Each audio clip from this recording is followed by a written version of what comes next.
بدترین درخت کی جیسی ہو جائے گی جس کے سارے پتے نوچ لیے گئے ہوں۔ اب جیسے کہ حدیث میں نے آپ کے سامنے پیش کی ہے، اس کے اندر اس کے کانٹیکسٹ کو میں نے آپ کو سمجھانے کی کوشش کی، اس میں بیان کیا ہوا ہے۔ تو اب سوال یہاں پر یہ پیدا ہوتا ہے کہ عربوں نے ایسا کیا کیا ہے کہ ان سے جو ہے وہ یہ خلافت چھین لی گئی ہے، اور بدترین جو لوگ ہیں، جو شریر ترین لوگ ہیں، ان کو حکومت عطا کر دی گئی ہے۔ تو میری نظر کے اندر جو عربوں سے سب سے بڑی غلطی ہوئی ہے وہ یہ چیز ہوئی ہے کہ انہوں نے حقیقی خلفاء جن کو اللہ تعالیٰ نے نامنیٹ کیا تھا ان کو چھوڑ کے ہر اس شخص کو اپنا خلیفہ بنانا شروع کر دیا، یا ہر اس حکمران کے آگے سر جھکانا شروع کر دیا ہے جو اقتدار کے اندر آ جاتا تھا۔ امت نے ہر اس شخص کو جو ہے اپنے لیے امپورٹنٹ کر دیا، اور اس کی اطاعت اس طریقے سے کرنے لگے کہ جیسے کہ وہ اللہ تعالیٰ کی طرف سے نامنیٹڈ خلیفہ ہے یا نامنیٹڈ شخص ہے، جبکہ اس نے اس حکومت کو حاصل کیا تھا ظلم و زیادتی کے تحت۔ جب امت نے اس چیز کو اپنا شیوا بنا لیا اور اس چیز کے یوزٹو ہو گئے کہ وہ ہر ظالم کے آگے جو ہے اپنا سر جھکا لیں گے اور اس کی اتباع کریں گے، تو اس کا نتیجہ یہی ہونا تھا کہ پہلے کاٹ کھانے والی بادشاہت آپ کے اوپر نازل ہو گئی، اس کے بعد جو ہے آپ کے اوپر ایسی بادشاہت نازل ہو گئی جو زبردستی اپنی حکومت قائم کر لیا کرتی تھی۔ اس کو کسی جواز کی ضرورت نہیں ہوتی تھی کہ ہم جو ہے بادشاہت کے منصب پہ بیٹھ رہے ہیں، اس کے باوجود بھی ہوتا یہ تھا کہ وہ اپنے آپ کو خلیفہ کہا کرتے تھے۔ اگر ہم دیکھیں تو عثمانی خلافت، جس کو ہم ترک کی خلافت بولتے ہیں، جو ترک نے قائم کی تھی، جبکہ ہم نے احادیث کے اندر دیکھا تھا کہ خلافت کا منصب جو ہے وہ صرف اور صرف قریش تک محدود ہے، مگر ترک جو ہے وہ نہ تو عرب تھے، نہ ان کا کسی طریقے سے کوئی قریش سے تعلق تھا۔ جب امت نے ظالموں کے آگے سر جھکانا شروع کر دیا اور ان کی اطاعت شروع کر دی، تو یقینی طور پہ اللہ کی مدد اب پھر آپ کے ساتھ نہیں رہنی تھی، کیونکہ اللہ تعالیٰ نے قرآن کے اندر اس چیز کا وعدہ کیا ہے، اور جو لوگ ظالم ہیں ان کی طرف مائل نہیں ہونا، نہیں تو تمہیں آگ لپیٹ لے گی، اور خدا کے سوا تمہارے اور دوست نہیں ہیں۔ اگر تم ظالموں کی طرف مائل ہوگے تو پھر تم کو وہ مدد نہ مل سکے گی۔ اسی لیے ہم دیکھتے ہیں کہ عربوں کے ساتھ اب اللہ کی مدد موجود نہیں ہے، اور اللہ امام مہدی علیہ السلام کی مدد کے لیے مشرق سے ایک ایسے لشکر کو بھیجے گا جو ان کی حکومت کو مستحکم کرے گا۔ ہم ایک اور حدیث کو دیکھتے ہیں جس کے اندر نبی صلی اللہ علیہ وسلم فرما رہے ہیں کہ کچھ لوگ جو ہیں مشرق سے نکلیں گے اور وہ مہدی کی حکومت کی اطاعت کریں گے۔ یہاں تک تو ہم نے یہ چیز سمجھ لی کہ مشرق کی جانب سے کچھ لوگ آئیں گے جو امام مہدی کے مددگار ہوں گے اور ان کی اطاعت کریں گے۔ مگر سوال یہاں پر یہ پیدا ہوتا ہے کہ مشرق کے اندر تو پاسبل یہ ہے کہ نبی صلی اللہ علیہ وسلم مکہ اور مدینہ کے اس میں موجود ہوں، کیونکہ آخری وقت میں تو وہ مدینہ میں تھے۔ تو مشرق کے اندر تو عرب کا بھی تو بہت بڑا حصہ ہو سکتا ہے، تو کیا نبی صلی اللہ علیہ وسلم نے کوئی اسپیسیفک ایریا کا نام لیا ہے کہ جہاں سے وہ لوگ آئیں گے؟ تو ہم اپنی اگلی حدیث کے اندر اس چیز کو دیکھتے ہیں، جب تم خراسان سے سیاہ جھنڈے آتے دیکھو تو وہاں پہنچ جاؤ، کیونکہ ان میں اللہ کا خلیفہ جو یعنی کہ امام مہدی ہیں وہ موجود ہوں گے۔ اس کے علاوہ امام احمد بن حنبل بھی اپنی کتاب کے اندر یہی حدیث کوٹ کرتے ہیں کہ جب آپ خراسان سے کالے جھنڈے آتے ہوئے دیکھو تو اس کے اندر شامل ہو جاؤ، کیونکہ اس کے اندر امام مہدی علیہ السلام موجود ہیں۔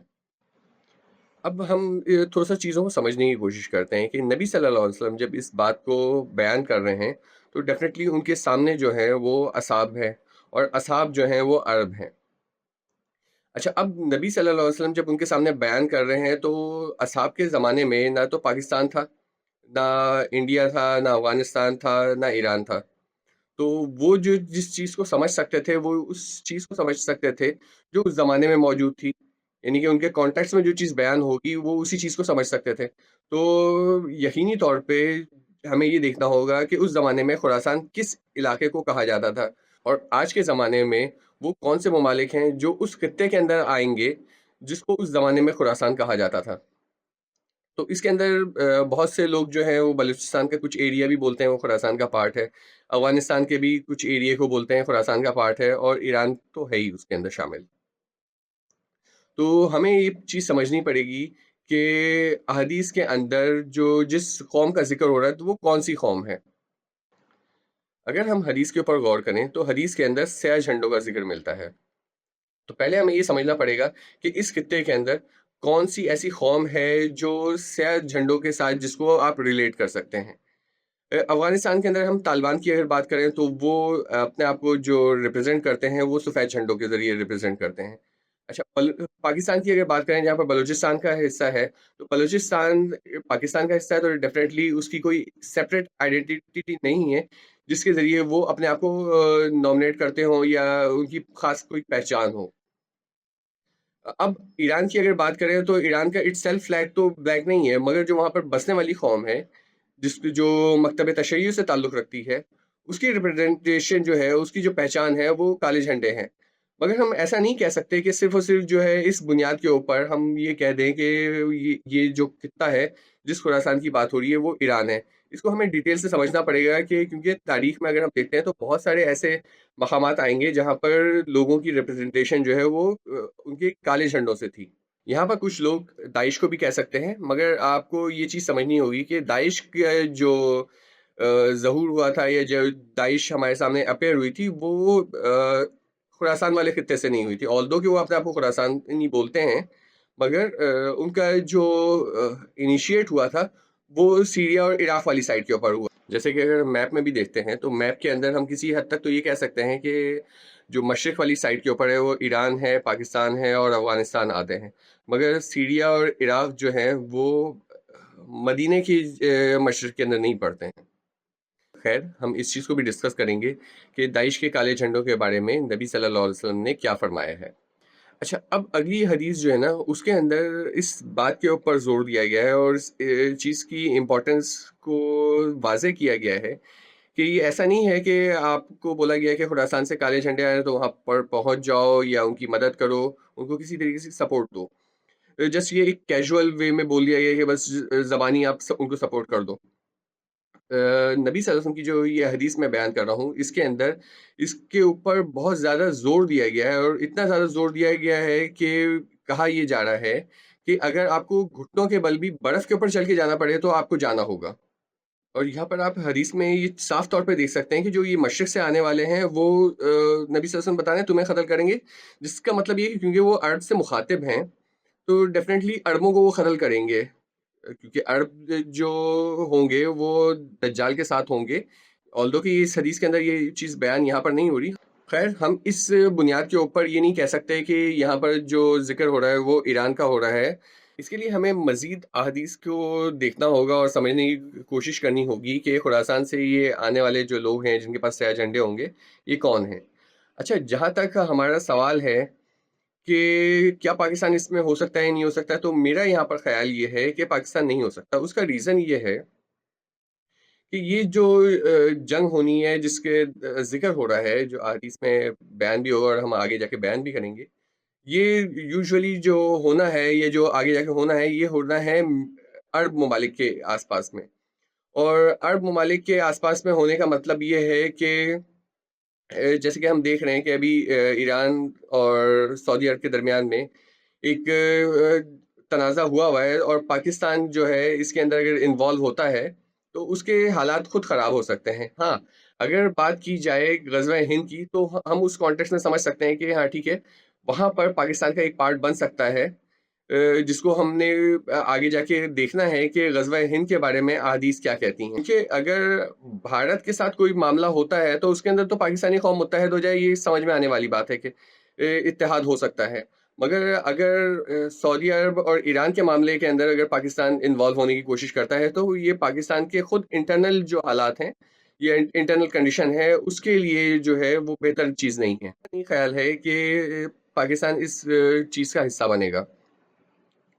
اور نہ بننا چاہیے، یہ بھی میرا ایک بلیو ہے کہ پاکستان کو بھی اس چیز کا پارٹ نہیں بننا چاہیے۔ یہاں پر میں اپنے ناظرین کو اس بات کی کلیئرٹی دینا چاہتا ہوں کہ میری جو باتیں ہوں گی وہ حالات حاضرہ کے اوپر ڈپینڈنٹ نہیں ہیں، آلدو کہ کچھ چیزیں آئیں گی، ایسا نہیں ہے کہ میں بالکل یہ کہہ دوں کہ میں صرف اور صرف احادیث کے کانٹیکس میں بات کر رہا ہوں، کیونکہ ظاہر سی بات ہے مجھے ریلیونسی دکھانی ہوگی کہ موجودہ حالات اور جو حدیث کے اندر جو باتیں بیان ہو رہی ہیں اس کے درمیان میں کوئی نہ کوئی ریلیشن ہے، مگر میری جو بنیاد ہوگی وہ احادیث ہوں گی یا نبی صلی اللہ علیہ وسلم کی جو انہوں نے پریڈکشنز دی ہیں وہ ہوں گی۔ تو آپ اس کو اس کانٹیکس میں ہی رکھیں،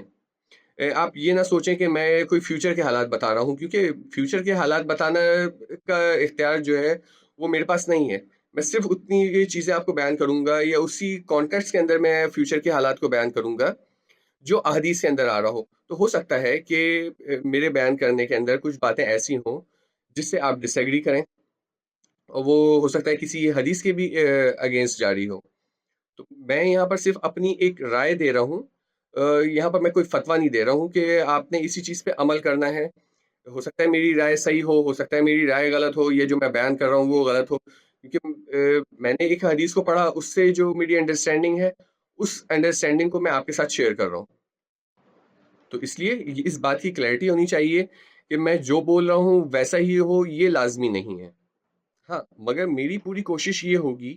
کہ جو موجودہ حالات ہیں ان کو احادیث کے کانٹیکس میں پیش کروں، تاکہ جو ہے آپ کو یہ کلیئرٹی ہو کہ احادیث کے اندر جو چیزیں بیان ہو رہی ہیں کیا وہ آج ہم ہوتے ہوئے دیکھ رہے ہیں یا نہیں. تو اس لیے میری باتوں کو آپ کبھی بھی اس کانٹیکس میں رکھ کے نہ دیکھیں کہ میں شیعوں کے متعلق بات کر رہا ہوں، سنیوں کے متعلق بات کر رہا ہوں، یا اگر میں کہیں پہ کسی بھی اسٹیج کے اوپر ایسی کوئی بات کرتا ہوں کہ جو آپ کو لگتا ہے کہ جو پاکستان کے مفاد کے خلاف ہے. تو میرا یہاں پر کانٹیکس یہ نہیں ہے، نہ میرے کہنے کا مطلب یہ نہیں ہے کہ میں کوئی کسی بھی قوم کے خلاف یا کسی بھی مسلک کے خلاف یا کسی نیشن کے خلاف کوئی بات کرنا چاہتا ہوں. یہاں پر جو میری انڈرسٹینڈنگ ہے احادیث کے کانٹیکس میں وہ بیان کر رہا ہوں. جہاں تک سوال ہے کہ خراسان کے اندر اگر پاکستان نہیں ہو سکتا، جیسے کہ میں نے بیان کیا کہ پاکستان کے حالات یہ اس بات کی اجازت نہیں دیتے کہ وہ اس کانفلکٹ میں پڑے، تو اب سوال یہ پیدا ہوتا ہے یا تو وہ ایران ہو یا وہ افغانستان ہو. تو افغانستان کے اندر جو ہے طالبان کی ریپرزنٹیشن جو ہے وہ سفید فلیگز کے ساتھ ہے، ان کے سفید جھنڈے ہوتے ہیں، تو جو کہ حدیث سے کانفلکٹ کرتی ہے چیز. کے علاوہ ہم یہ چیز دیکھتے ہیں کہ حدیث کے اندر جیسے کہ بیان ہوا کہ جو وہ مشرق سے آنے والے ہوں گے وہ تم کو قتل کریں گے، یعنی کہ جو بات ہو رہی ہے وہ عربوں کے قتل کیے جانے کی بات ہو رہی ہے. تو ہمیں یہاں پر نظر نہیں آتا کہ طالبان کا کسی بھی طریقے کا اس طریقے کا کوئی کانفلکٹ ہو جس کے اندر وہ عربوں کے ساتھ جو ہے نا وہ جنگ کر رہے ہوں. اور دوسری اہم بات یہ ہے کہ افغانستان کے بیچ میں ایران ایک اتنی بڑی زمین آ جاتی ہے کہ ان کا کوئی ڈائریکٹ کانفلکٹ تو ویسے بھی نہیں بنتا ہے. جو کانفلکٹ بنے گا وہ نیچرلی یہ عرب اور ایران کے درمیان میں بنتا ہے. اور دوسری وجہ یہ ہو سکتی ہے کہ جو مکتب تشیع ہے اس کی صدیوں سے پہچان جو ہے وہ ان کے کالے جھنڈے ہیں جو وہ اپنے آپ کو پریزنٹ کرنے کے لیے استعمال کرتے ہیں. اور یہ ایک وجہ بن سکتی ہے کہ ظاہر سی بات ہے ہم نے دیکھا ہے کہ کس طریقے سے جو امت دو حصوں میں ڈیوائڈ ہے، اور یہی وجہ ایک بن سکتی ہے جو ایک بڑے انتشار کو جنم دے. حدیث میں بیان ہوا قیامت قائم نہ ہوگی یہاں تک کہ دو گروہوں میں جنگ ہوگی اور ان دونوں کا دعویٰ ایک ہی ہوگا. یہ صحیح بخاری کی حدیث ہے. مگر آپ نے ابھی بھی کچھ لوگوں کو ایسا دیکھا ہوگا جو سمجھتے ہیں کہ آخری جنگ کے اندر ترک کا کوئی رول ہوگا، اور جو موجودہ ترکیہ ہے اس کا کوئی رول جو ہے امام مہدی کے زمانے میں ہوگا. تو اس کے اوپر ہمیں پہلے ہی تو یہ سمجھنا پڑے گا کہ عربوں کا کیا ہونے والا ہے، کہ عرب ہلاک ہو جائیں گے. تو نیکسٹ ویڈیو کے اندر ہم عربوں کے اوپر بات کریں گے، اور اس کے بعد پھر ہم بات کریں گے ترکوں کا کیا رول ہوگا آخری زمانے کے اندر.